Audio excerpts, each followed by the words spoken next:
Graça e paz, amados. Amados, ainda em pé, vamos abrir nossas Bíblias. O Evangelho de João, capítulo 15. Vamos ler, amados, do versículo 1 até o 8.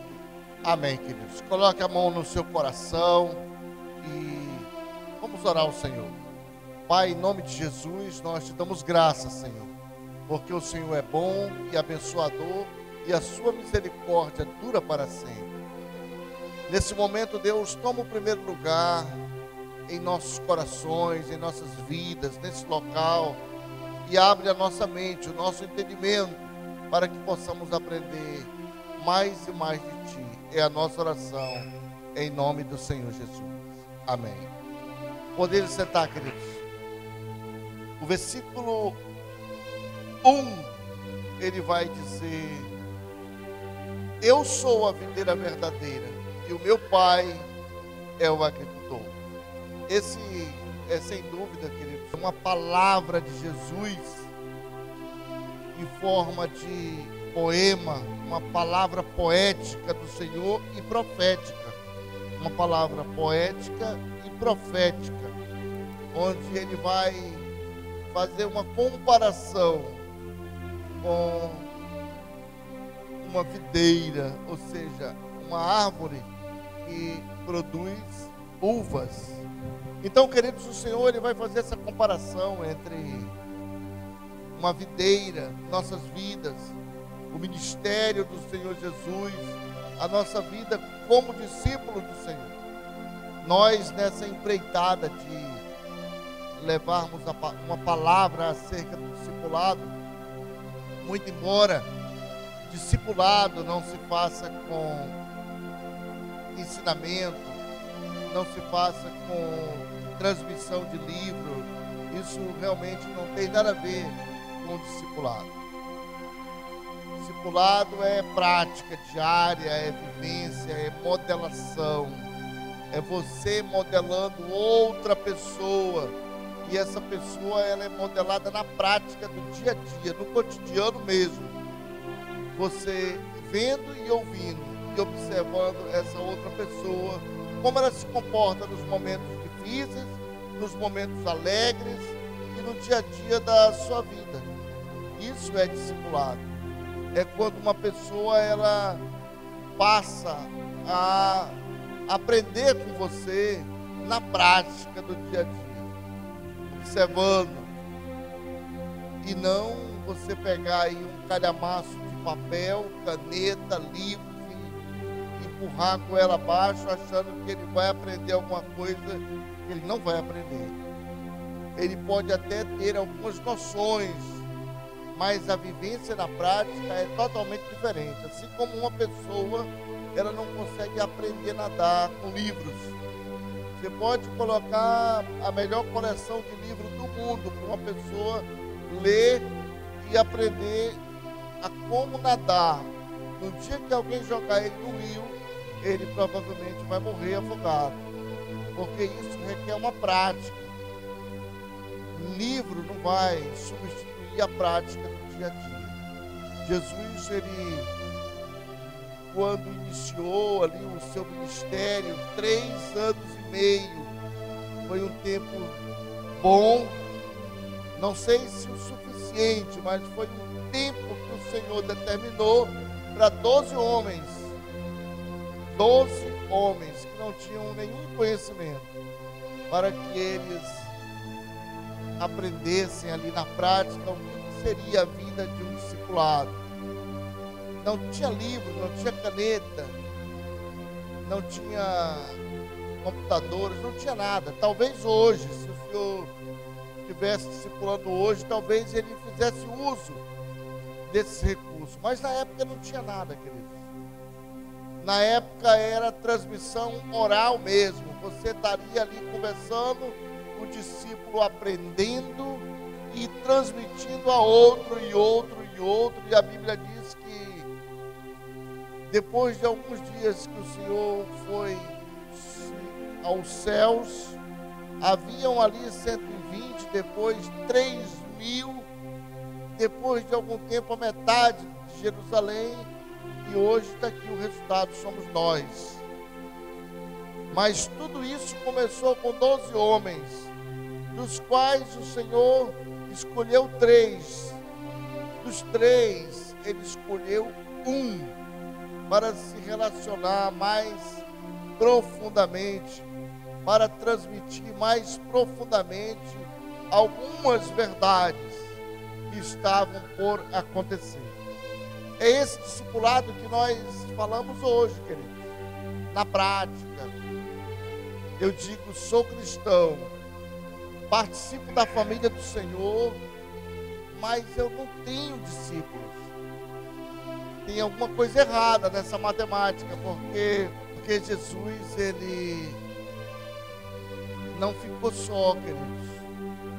Foram raros os momentos em que Ele se retirava para uma oração, um jejum, mas sempre algum dos seus discípulos ficava de longe ali o aguardando. Então, uma das características de um bom discipulador é ele nunca andar só, andar com seu discípulo, como disse aí há pouco a pastora. Ter uma pessoa ali, um parceiro de oração, para que ambos caminhem juntos e juntos eles possam anunciar esse evangelho e fazer novos discípulos. Foram essas as ordenanças do Senhor para nossas vidas. Jesus aí, Ele vai fazer uma grande comparação dessa plantação de vinha com essa safra maravilhosa que é o discipulado. Muitas vezes nós pulamos, nos alegramos na presença do Senhor, damos gritos de aleluias e glórias, glorificamos o nome do Senhor. Por mais que o profeta diga que às vezes essas glórias elas estão muito longe, estão só na nossa boca, mas não desceram ao nosso coração. E às vezes nós glorificamos mesmo o Senhor somente de boca, queridos.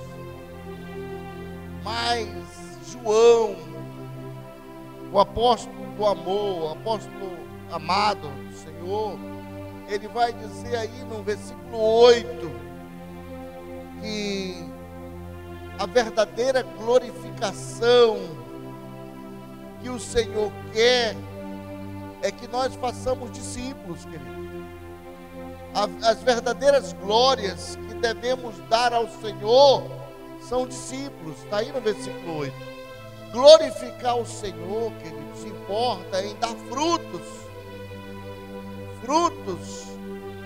Pastor, dei glória, França, dei glória ao Senhor, mas como? Sem discípulo, sem honrar aquela palavra que o Senhor, Ele nos ordenou, que nós ensinássemos outras pessoas. E olha que o Senhor, quando Ele diz, olha, batizem essas pessoas, ensinem essas pessoas, você tem que levar em conta que ali não havia livros, querido. Não tinha esse acesso que nós temos hoje. Não havia essa facilidade de alguém ir na biblioteca ou na livraria comprar um livro. Porque hoje você fala, meu irmão, você precisa falar desse Deus maravilhoso. Você precisa anunciar a palavra do Senhor. Ele diz, pastor, qual é o material que eu devo usar? Não tem material. Material somos nós mesmos. Não tem um livro? Não tem livro. Não tem uma apostila? Não tem uma apostila. Mas tem uma técnica? Não tem técnica. Não existe isso. A gente muitas vezes observa pessoas perdendo muito tempo distribuindo apostila, livros, um monte de técnica e faz retiro. Isso é bom, queridos. Mas enquanto isso não se tornar uma verdade nas nossas vidas, na prática, do dia a dia, no nosso cotidiano, modelando o cristianismo, vai perder muito tempo em sala de aula, em banco de igreja, porque cristianismo é transmissão de vidas. E transmissão de vidas, a gente precisa fazer coração, coração. Se não for coração, coração, boca a boca, sentir o calor humano ali, não dá para fazer transmissão de vidas através de telefone, de WhatsApp. Não faz isso. Isso pode até auxiliar, mas é um percentual muito pequeno, porque discipulado é transmissão de vida, é corpo a corpo, coração a coração, boca a boca, é anunciar o nome do Senhor, é estar ali com aquela pessoa ali no dia a dia, quem sabe ouvindo, aconselhando, proporcionando a ele a oportunidade de abrir novos horizontes. Isso é discipulado.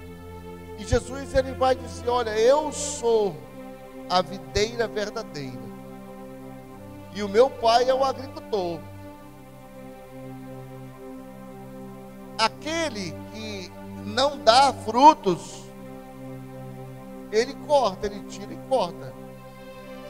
Aquele que dá frutos, ele limpa para que nós venhamos a dar mais frutos.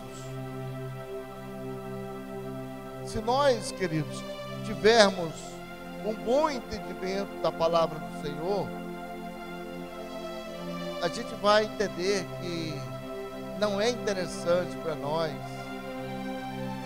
não é absolutamente interessante, não é normal, não é razoável que um cristão ele seja estéril, que ele não gere frutos. Para essa nossa caminhada cristã é preciso que nós geremos frutos, para que outras gerações que virão após a nossa possam ouvir, possam presenciá-la, possam entender como caminha o cristianismo. Imagina se as pessoas pararem de anunciar o Evangelho. Então, como o Senhor diz: olha, vocês são os ramos. Se vocês não derem frutos, vocês serão cortados. Mas se vocês derem frutos, o meu Pai que está no céu, Ele vai limpar vocês para que vocês possam dar mais frutos. E muito mais frutos. Então, isso, amados, isso é vida cristã com Deus. Isso é produção no dia a dia. Isso é amar o Senhor. Pastor, glorifiquei a Deus. A única forma de você glorificar a Deus é gerando frutos do Senhor. Gerando frutos do Senhor. Um dia eu cheguei na igreja e um diácono que me foi enviado de um outro local do seminário, ele me abraçou e me deu um beijo, me apertou. Eu falei para ele: não faça mais isso não. Ele achou um pouco estranho, de olha, se você realmente quiser me beijar, se você quer realmente fazer com que o reino cresça, gerando frutos para o Senhor. Não dá para ficar naquela média de abraçar, nada contra o abraço, mas ficar naquele entusiasmo, naquela ilusão de que por eu ser uma pessoa muito gentil, eu estou agradando o Senhor. Não. O Senhor busca homens e mulheres que possam adorá-lo em espírito e em verdade. E adorar o Senhor, amados, implica em gerar frutos. Eu não me esqueço daquela conversa que Jesus teve com aquela mulher no poço. E quando ele disse para aquela mulher, disse: mulher, os meus adoradores, eles me adorarão em espírito e em verdade. Aquela senhora, ela deixou o cântaro dela lá, deixou lá o baço dela e foi conquistar pessoas, foi anunciar aquele Cristo que foi predito pelos profetas. E ela disse: olha, venham e vejam, eu encontrei o Cristo, eu encontrei aquele de quem os profetas falaram. E ela ganhou um povo para o Senhor, amados. Isso é gerar vidas, é gerar frutos. Quando você é comprometido com o seu discípulo, como a pastora disse, vai à festa, leva o seu discípulo. Jesus, ele não deixava os discípulos quando ele ia à festa. Ele foi convidado a um casamento, levou a turma toda. Jesus foi convidado a uma outra festa, levou os seus discípulos todos. E eles sempre estavam ali com o Senhor. Não tem como dizer para o camarada, olha, o nosso discipulado é só quarta-feira, hoje tu vai ficar em casa. Isso não é discipulado. Isso é uma ilusão, querido. Discipulado, ele não tem hora, não tem dia para acontecer, não tem lugar para acontecer. Discipulado é instantâneo, é espontâneo, é intencional, é modelador, é cotidiano. Ele forma vínculos, ele trava amizades. Você passa a ter prazer em andar com aquela pessoa. Você passa a ter a maior satisfação em poder caminhar com uma pessoa ali ao seu lado, seu discípulo, sem problema algum. Isso é transmissão de vida, isso é discipulado. Aí você pode dizer, olha, eu estou glorificando o nome do Senhor, porque nós estamos gerando vidas. E vida com qualidade de vida, queridos. Gerando vida e vida com abundância. Vida com qualidade de vida. Isso é discipulado. Nós acordamos todos os dias e o Senhor nos concede um sol maravilhoso, um novo dia, um novo crédito. Para quê? Para que nós possamos louvar o nome do Senhor. E como é que se louva o nome do Senhor? Quando nós anunciamos o seu santo nome, quando nós estreitamos relacionamentos, o inferno ele treme, queridos. Porque o inimigo não quer que você fale do Senhor. O inimigo ele faz de tudo para que você não venha anunciar o nome do Senhor. Mas quando você estreita relacionamentos, quando você forma discípulos, quando pessoas passam a te procurar e dizer, irmão, ora por mim, minha irmã, ora por mim porque eu preciso, estou atravessando uma situação difícil. Quando você é procurado, quando as pessoas começam a olhar em você e observam um homem, uma mulher de Deus, uma pessoa ao qual ele tem prazer de abrir o coração e de conversar, isso é maravilhoso. Isso é uma coisa, queridos, que agrada o coração do Senhor, alegra o Espírito Santo do Senhor, quando nós anunciamos o seu santo nome, quando nós dizemos, olha, até aqui o Senhor tem nos dado graça, tem nos ajudado, tem nos sustentado com o braço forte, até aqui o Senhor tem nos conduzido na sua presença. Isso é glorificar o nome do Senhor. Isso é levar o nome do Senhor a um povo não alcançado. Quando você visita uma pessoa, que você bate na casa dela ali, e que muitas vezes sai uma mulher sofrida, um homem sofrido, mas que tem um coração aberto para o Senhor, porque a gente sabe que existem muitas pessoas, queridos, que mesmo em lutas, em problemas, eles são pessoas muito duras, com um coração muito resistente. Eles sofrem, mas ele é uma pessoa muito resistente. Você vai orar e você vai clamar ao Senhor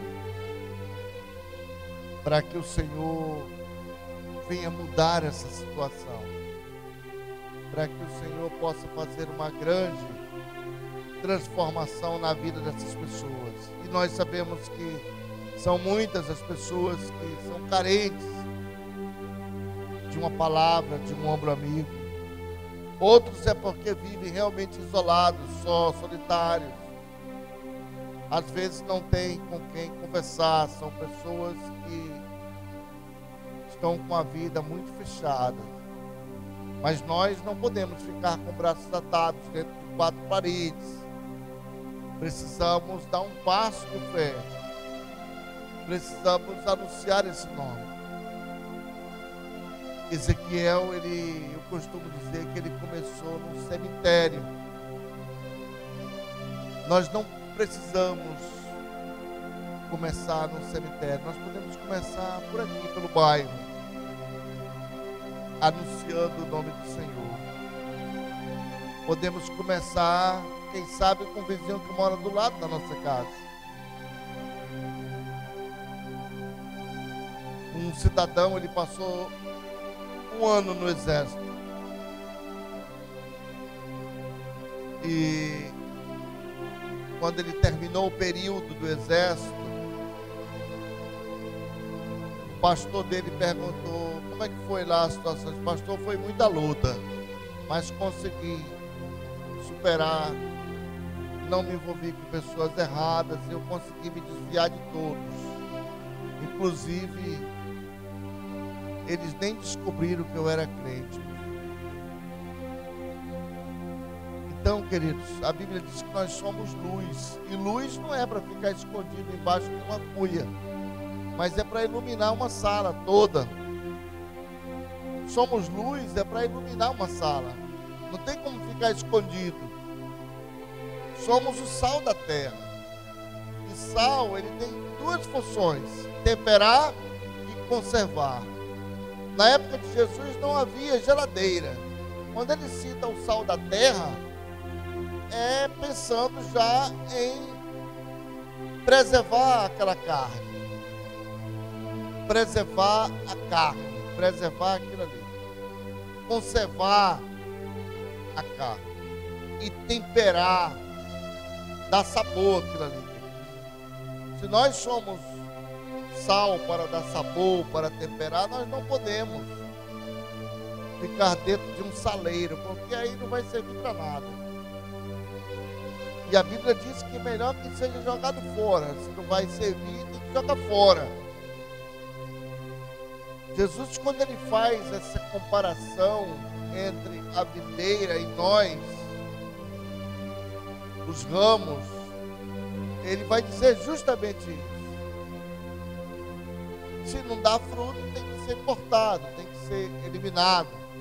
Se você dá fruto, você precisa ser limpo, ser tratado, ser cuidado e que possa gerar muitos e muitos frutos ainda. Essa é a matemática do Senhor, queridos. Por mais que nós não concordemos, por mais que nós não consigamos entendê-la por completo, mas você precisa orar a Deus, dizer: Senhor, abre a minha mente, me dá sabedoria, me capacita, Senhor. Faça como Salomão. Salomão disse: Senhor, eu não quero dinheiro, Senhor, mas eu quero sabedoria, para que eu possa conduzir esse povo, para que eu possa conduzir esse rebanho que o Senhor me comissionou. Muitas vezes nós ficamos intimidados, nós não temos ali aquele jeitão de fazer um discípulo, de iniciar ali uma caminhada com uma pessoa, de travar uma amizade, porque às vezes somos recatados, mas você abre o coração para Deus e diz: Senhor, eu preciso que o Senhor me capacite, preciso que o Senhor me coloque ali como luz naquele local, como sal naquele ambiente. Preciso temperar aquele ambiente, preciso iluminar aquele ambiente. Me capacita, me dá inteligência. E aí você vai para a Bíblia, vai orando, vai lendo. Não é só pedir inteligência do Senhor e capacitação e achar que a coisa vai acontecer num passo de mágica. Não vai. Você precisa buscar isso aí, você precisa batalhar por isso aí. Você precisa conquistar isso aí. Quando o povo de Israel saiu do Egito, o Senhor disse: olha, eu vou dar para vocês uma terra, mas vocês vão ter que conquistá-la. Terão a minha bênção e terão aí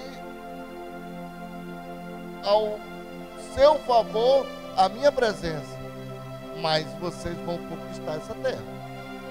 A terra não veio de mão beijada Não, veio com muita luta, querido. Foram 40 anos de luta até aquele povo conquistar a terra prometida. Eles poderiam ter feito isso aí em 2 semanas, mas levaram 40 anos. Não veio fácil, como muitas pessoas pensam que vem fácil. Não vem fácil, querido. É com luta. Mas o bom é que nós temos a bênção do Senhor. Quando você luta e você não vislumbra nenhuma esperança, não tem nada, aí é difícil. Mas quando você luta sabendo que o Senhor está com você, as coisas mudam, queridos. Nós às vezes dizemos: olha, eu trabalho para Deus, eu estou numa luta aí para Deus, estamos trabalhando para o Senhor. Não, nós não estamos trabalhando para o Senhor, nós estamos trabalhando com o Senhor. É diferente. Com o Senhor. Trabalhar para o Senhor, não, aí seria empregado, teria vínculo. Nós trabalhamos com o Senhor. Por isso, às vezes, você dá murro em ponta de faca e chora e esperneia: Senhor, isso não está acontecendo na minha vida, porque você quer fazer sozinho. Mas quando você abre o coração e diz: Senhor, eu preciso do Senhor, eu preciso trabalhar com o Senhor, aí a coisa acontece. Trabalhar com o Senhor e não para o Senhor, é com o Senhor. Não precisa trabalhar para Deus, ele poderia fazer tudo sozinho, mas ele escolheu o homem para estar do lado dele em comunhão, querido. Deus escolheu viver em comunidade, escolheu pessoas para interagir com elas. Deus escolheu o homem para formar ali vínculos, amados.